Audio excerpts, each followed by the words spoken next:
We've covered some of the basic relationships. Now we're going to go a little more in depth and cover all the relationships that we can possibly add to sketch entities.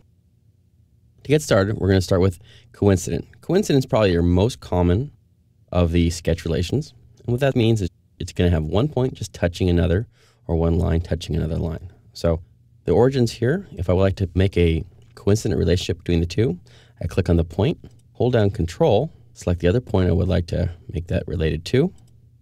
As soon as I let go, it gives me the three options that would be available, the three relationships that would make sense in that situation. So the first one would be either horizontal, vertical, or coincident. So coincident, and that just moves down there and locks onto that origin. It gives us this little reminder box in green showing that the relationship has been added.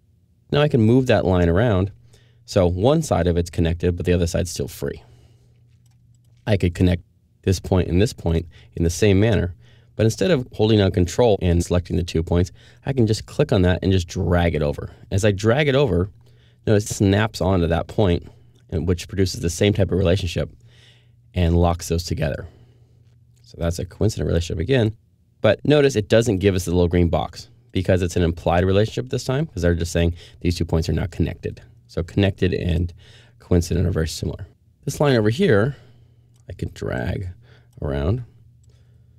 So we're going to look at a few different of the other relationships we can add to this. First one would be just horizontal. So I'm going to actually drag this down a little bit easier here so you can see.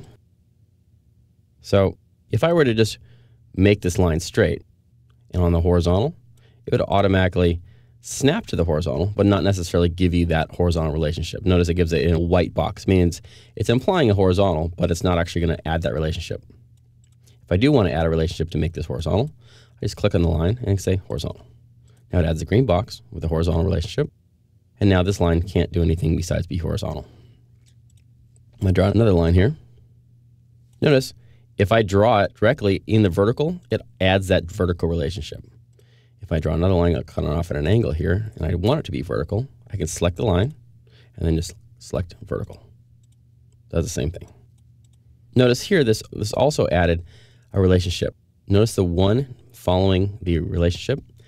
That means it's a pair. So you're just looking for 1 matches 1, 2 matches 2, 3 matches 3, and so on.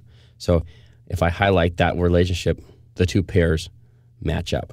And notice what's saying is the endpoint of this line here is coincident to this line, even though they're actually not touching.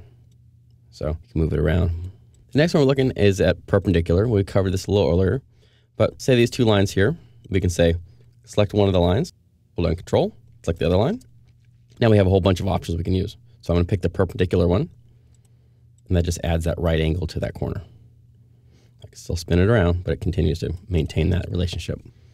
Parallel is the next one. I'm just going to add one more line over here.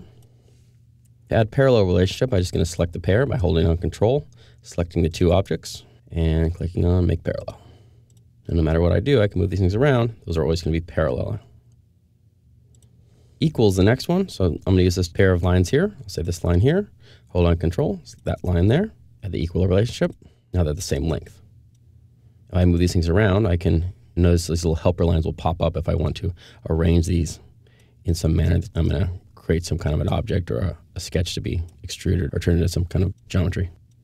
The last one is fix. And fix is very useful if you want to kind of constrain a point or a whole line. So if I just want this whole line here, if I add this little anchor to it that says it's been make fixed, it just means this line can't really move. I can still drag the ends of it, but the line as itself, it can't move. I can't move this line up and down, and I can't drag it, but I can change the length of it still. If I got rid of that one, and I just added that fixed relationship to the end, then just that side of the line won't move. So I can't grab this one. Same thing if I created another line here, just off in space. Actually got rid of that. Add a fixed relationship just at the end of it. Now I have something I can drag around, but it's going to be fixed at one end. Learn and use relationships in your designs. They make for simpler sketches with parametric attributes. They are a fundamental part of SOLIDWORKS and give the designer the added power beyond basic pen and ink sketching.